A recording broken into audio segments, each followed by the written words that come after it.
जय श्री राम, जय श्री बालाजी महाराज। रोज ध्यान लगाने से क्या होता है और ध्यान लगाने के क्या लाभ हैं? प्रतिदिन ध्यान लगाने से कौन सी ऊर्जा आ जाती है शरीर के अंदर? और जिस प्रकार से हम रोज पूजा करते हैं, अगर उस पूजा करने के अनगिनत लाभ हैं तो ध्यान के भी कोई लाभ होंगे। अगर हमारा ध्यान नहीं लगता तो हमें अपने ध्यान को कैसे लगाना है और किसका ध्यान लगाना चाहिए? देखिए क्या होता है, आज की वीडियो उन व्यक्तियों के लिए भी है कि जो व्यक्ति साधना के क्षेत्र को चुनते हैं या जीवन में कुछ ना कुछ बनने की चाह रखते हैं या कुछ शक्तियों को अर्जित करना चाहते हैं या ये चाहते हैं कि हमारे शरीर पर किसी ऊर्जा का वास हो रहा है तो हम उस ऊर्जा से अपने आप को रूबरू करें। ध्यान लगाने के कुछ ऐसे फायदे जो आज आपको इस वीडियो से समझ में आ जाएंगे। अगर वीडियो अच्छी लगे तो लाइक करना, चैनल को सब्सक्राइब करना और बेल आइकन बटन को दबाना ना भूलना, जिससे आने वाली हर वीडियो की नोटिफिकेशन आप तक पहुंचे। और हनुमान जी के भक्त हो तो 10 लोगों से शेयर कर देना। क्या होता है कि ध्यान लगाने से हमारे शरीर में ऊर्जा का वास होता है, इसमें कोई संदेह नहीं है, आपको संदेह करने की जरूरत भी नहीं है। ध्यान लगाने से नेगेटिविटी आपके शरीर पर हैवी नहीं होती। शुरुआती समय जब किसी भी चीज का होता है, चाहे पूजा का होता है, मंत्र जाप का होता है, साधना का होता है या कोई नया काम करने का होता है, अगर हम कोई व्यापार भी करते हैं तब भी उसमें शुरुआती समय में संघर्ष लगता है। इसी प्रकार से जब हम शुरू में ध्यान लगाना प्रारंभ करते हैं तो हमारा ध्यान केंद्रित नहीं होता, हमारा ध्यान भटकता है। मन रूपी इंद्री बड़ी तीव्रता से भटकाती है। लेकिन जैसे जैसे हम डेली रोज इसका अपने इष्ट आराध्य का ध्यान करने लग जाते हैं या उनके मंत्र का जाप करने लग जाते हैं तो धीरे धीरे हमारा ध्यान केंद्रित होने लग जाता है। ध्यान केंद्रित करने के लिए सबसे पहले त्राटव कार्य करना चाहिए। जैसे कि आप किसी भी दीपक की लो को एक लगातार देखते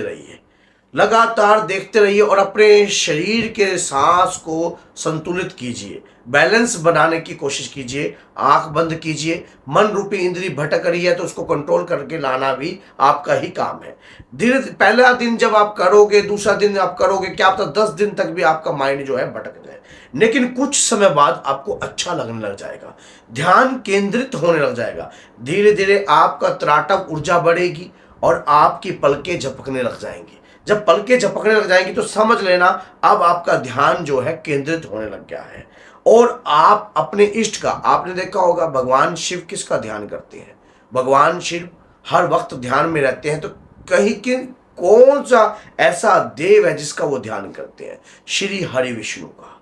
और श्री हरि विष्णु किसका ध्यान करते हैं? जो अपनी मोह निद्रा के दौरान जो है, जो शयन कक्ष में अपने जो जब वो निद्रा में होते हैं तो किसका ध्यान में रहते हैं? भगवान शिव का। तो इसी प्रकार से आप अपने इष्ट के श्री चरणों का ध्यान करो कि हे प्रभु, मुझे आपके प्रताप के बारे में कुछ भी ज्ञान नहीं है, ना मुझे पता कि आपका तेज कितना है, लेकिन मैं तुच्छ प्राणी हूं तो आपका ही, क्योंकि आत्मा ब्रह्म सूत्र है और वो आप हो, जिसमें आप में ही आत्मा जाकर विलीन हो जाती है। आपका ही अंश मेरे में वास करता है। धीरे धीरे रोज प्रतिदिन ध्यान करने से नेगेटिविटी प्रवेश नहीं करती है। आपके शरीर के जो 9 द्वार हैं उन पर धीरे धीरे आपका कंट्रोल भी होने लग जाता है। अभी जैसे कई लोग कहते हैं कि दृष्टि खुलना, दृष्टि तभी खुलती है जब आप ध्यान केंद्रित करने लग जाते हो और धीरे धीरे आपकी ऊर्जा एकत्रित होने लग जाती है। जब हम कभी भी ध्यान करते हैं तो शुरुआती समय में किसी भी एक मंत्र का जाप प्रारंभ करना चाहिए। जैसे कोई भी एक मंत्र का जाप करो, फिर त्राटक का सहारा लो, मूलाधार चक्कर में उस मंत्र का बीज जो है स्थापित हो जाता है। धीरे धीरे बॉडी में ऊर्जा उत्पन्न होने लग जाती है।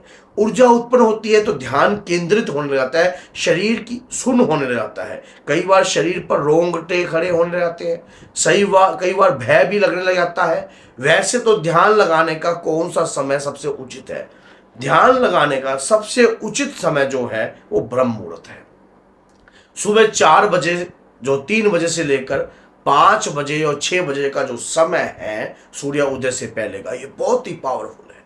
जब सभी लोग सो रहे होते हैं तो कुछ विशेष लोग प्रभु के ध्यान का स्मरण कर रहे होते हैं, उनके श्री चरणों का ध्यान कर रहे होते हैं। योग का सहारा भी लोग लेते हैं भगवान को पाने के लिए, क्योंकि आदि योग भगवान शिव को कहा गया है। उसी प्रकार से ध्यान केंद्रित भी एक मेडिटेशन है, जिससे आपका दिमाग जो है बिल्कुल फ्रेश रहेगा।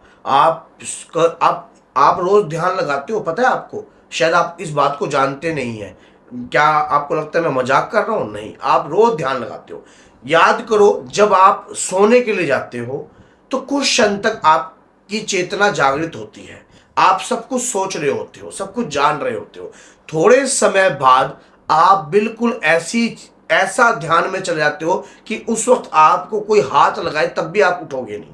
वो एक ध्यान ही है, जिससे आप जब सुबह उठते हो तो आपका माइंड बिल्कुल फ्रेश होता है, बिल्कुल फ्रेश होता है। बस ये है, जब हम उस ध्यान में होते हैं तब हमें चेतना नहीं होती, हम अचेत होते हैं। लेकिन जब हम इस प्रकार का ध्यान लगाते हैं तब हमारी को यह पता लगता है कि वाकई में जो हमने जिसको प्राप्त करने की कोशिश कर रहे हैं, जिस इष्ट की हम आराधना कर रहे हैं, उनकी तरंगे हमारे में वास आती है। ध्यान लगाने से बॉडी में एनर्जी होती है, थर्ड आई जागृत होती है, दृष्टि खुलती है आपकी, और दृष्टि जब खुलती है तो आपकी ज्ञान इंद्रियां प्रभावित होती हैं। अधिकतर ज्ञान इंद्रियों को जागृत करने के लिए जो है ध्यान सबसे बड़ा कार्य है। कम से कम आधा घंटा, 1 घंटा या हद से हद 10 मिनट शुरू से प्रारंभ कीजिए। ध्यान करने के लिए कोई ज्यादा बड़ी चीजों की आवश्यकता नहीं होती, बस आपके मन की शांति की आवश्यकता होती है। ब्रह्म मुहूर्त में अगर नहीं उठ पाते हो तो रात्रि में 10 बजे के बाद भी ध्यान केंद्रित कर सकते हो, लेकिन उस वक्त भी आपको नींद आएगी और सुबह के वक्त भी नींद आएगी। जैसा मैंने शुरू में कहा, कोई भी कार्य जब हम करते हैं, व्यापार से लेकर हर चीज का, जीवन से, शुरुआती पल जो है संघर्ष से भरे हुए होते हैं, लेकिन धीरे धीरे धीरे हम हर प्रकार की बातों को जान लेते हैं, हर प्रकार की चीजों को समझ लेते हैं। ध्यान का भी कुछ चैप्टर ऐसा ही है। शुरुआत में आपको ये बड़ा अजीब लगेगा, लेकिन बाद में सब कुछ अच्छा लगने लग जाएगा, और फिर ध्यान से एक ऐसा सूक्ष्म शरीर उत्पन्न होता है जो आपको ज्ञान अर्जित करने में बहुत सहयोग करता है, आपके कार्य को पूर्ण करने में भी बहुत सहयोग करता है। ये थोड़ा सा गहरा अध्ययन की बात जो मैं बोल रहा हूँ, इसके लिए गहरा अध्ययन की वीडियो की आवश्यकता पड़ेगी आपको। और क्या होता है कि जब हम धीरे धीरे ध्यान में जाते हैं तो हमारे शरीर के अंदर एक अलग सी ऊर्जा दिखती है।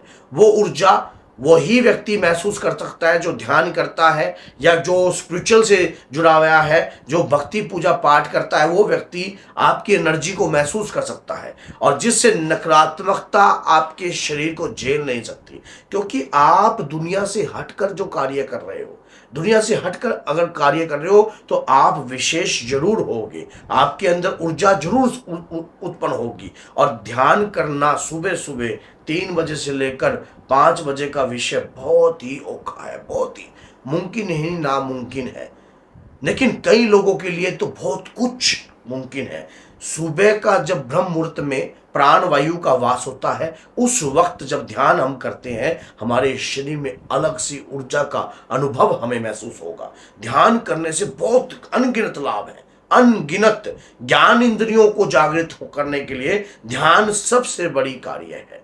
अगर आपके शरीर, आपकी बॉडी, आपकी चेतना को जागृत करने के लिए, और सबसे बड़ी बात यह है अपने 9 द्वारों से संपर्क रखने के लिए भी ध्यान का सबसे बड़ा प्रयोग है। ध्यान आपको करना चाहिए। लगातार ध्यान करने के अनगिनत फायदे हैं। बंदा डिप्रेशन में नहीं जाता, जो व्यक्ति होता है उसे सही राह को चलाने का रास्ता भी बताता है। तो अगर आपको ये वीडियो अच्छी लगी और माँ दुर्गा और बाबा के आप भक्त हो तो वीडियो को जरूर शेयर करना। क्या पता कोई व्यक्ति भी डिप्रेशन में हो या किसी भी प्रकार का परेशान हो, ध्यान करने के लाभ को वो जान ले। तो बोलिए जय सीता राम, जय माता दी।